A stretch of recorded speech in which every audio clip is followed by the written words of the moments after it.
Wald. Against my better judgment, I ended up buying the most recent God of War installment last week. So, quick disclosure, haven't finished it yet. Reason being is that this is not a review of the game.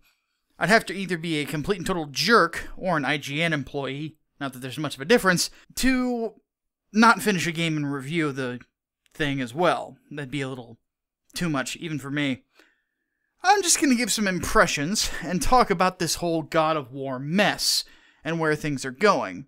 Well, you could call it God of War, or you could call this God of the Last of Us, or Dad of War, or a Grecian Spartan in Lord Odin's mountains.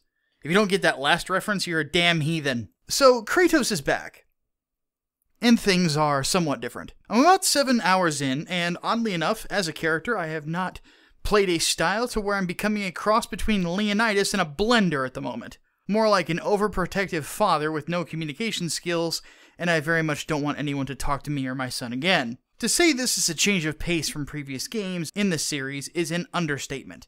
This is like following up Freddy vs. Jason with The Road in a double feature. You see, up to this point, Kratos has been what every cringe-inducing atheist on the internet sees themselves as. Well, until they look at themselves in the mirror and realize that they know about as much about kicking ass as they do the bell curve or personal hygiene, or that Mountain Dew is not a substitute for water. Kratos tends to solve all of his problems with violence, and if violence doesn't work, fuck it, use more violence. Seriously, this guy needed a torch. So instead of grabbing one of the many present on Olympus in the third game, he tears off the sun god's head. Slowly. With all that in mind, you can see why I was a little bit jarred when the only violence I committed in the first 5 minutes of the game was against a tree. The reason I'm going to go on this little rant at the beginning is that this is a God of War in setting only. At least so far. If you play God of War games to be a human buzzsaw, you're going to be a little bit surprised by that. I hate to say this, but this game is following a trend. A trend that Sony started with The Last of Us. It's aiming to be the video game version of a family-oriented drama. This one, to be honest, feels like the video game version of Logan. Because of that, I think that's why I've stuck with this game as long as I have. The story is a ridiculously slow burn. Think of slow as in the sense of trying to cook a steak with a box of matches. And yet, the game is surprisingly arresting. God of War has always had an incredible sense of scale, but this game does something I wasn't sure was possible.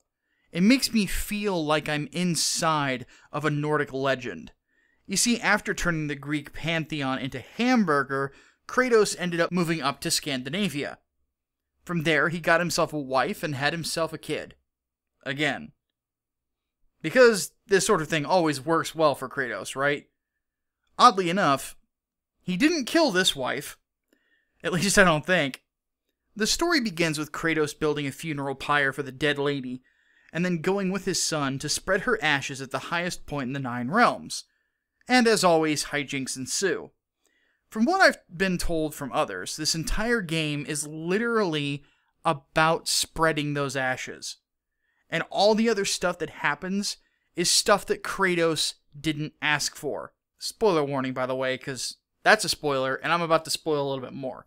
So, pretty early on, you're visited by a Norse god who turns out to be none other than Baldur, and everyone involved with the Aesir seems to be really scared of Kratos. Then again, it's for good reason considering he murdered an entire pantheon.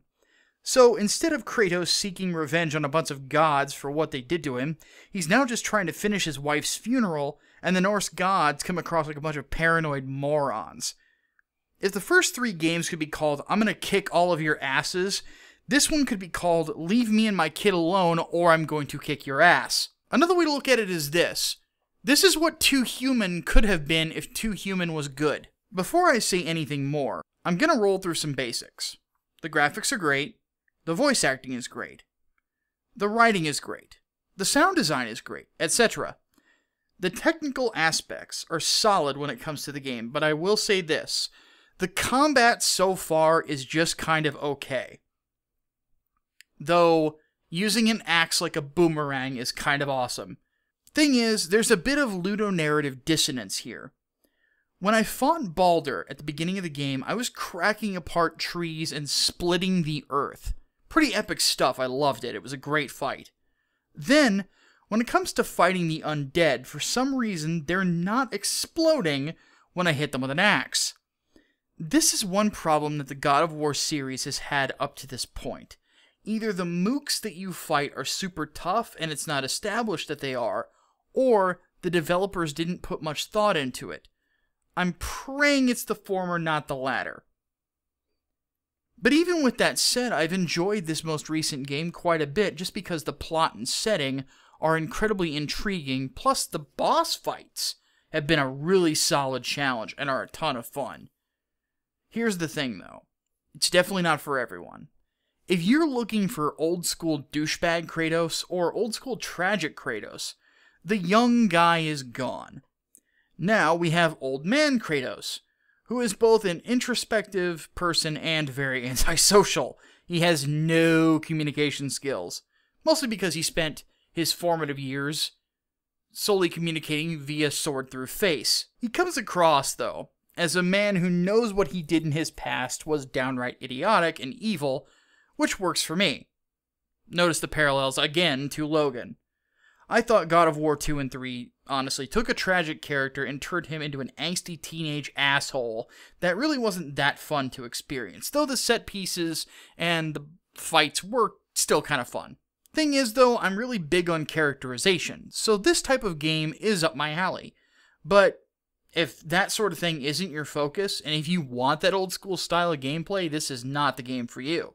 As I close this out, there's a worry that I have, even though I'm enjoying what I'm seeing so far. It seems that a lot of PS4 exclusives are trying to mimic the feel of films like Logan, or The Road, or like HBO or Showtime series or something. Like these were all planned to be on a subscription network or streaming service originally, and they just ended up getting turned into video games.